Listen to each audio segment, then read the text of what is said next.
रवि अपने माता पिता के साथ पुराने पुश्तैनी घर में रहने आया। घर के अटारी में उसे एक पुराना लकड़ी का बक्सा मिला। बक्सा खोलते ही उसमें से धूल उड़ने लगी और अंदर एक अजीब सी पुरानी गुड़िया मिली। उसकी आंखें कांच की थीं, लेकिन ऐसा लगता था जैसे वो किसी को घूर रही हो। दादी ने देखा तो डर कर कहा, इसे कभी रात में आईने के सामने मत रखना, वरना अनहोनी होगी। रवि ने दादी की बात को हल्के में लिया।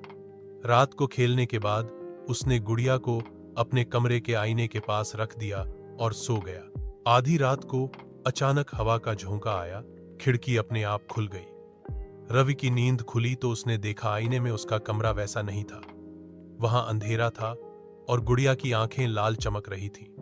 उसका प्रतिबिंब बड़ा होता गया और आईने से बाहर निकलने लगा। गुड़िया की पतली ठंडी आवाज गूंजी, अब तुम मेरे दोस्त बनोगे, हमेशा के लिए। रवि चिल्लाने की कोशिश करता रहा, लेकिन आवाज नहीं निकली। धीरे धीरे वो आईने के अंदर खिंच गया।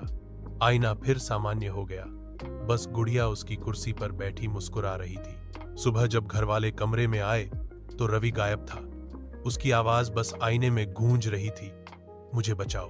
कहते हैं आज भी जो भी उस गुड़िया को उठाता है वो कुछ ही दिनों में रहस्यमय तरीके से गायब हो जाता है और उसकी आवाज हमेशा उस आईने में कैद हो जाती है।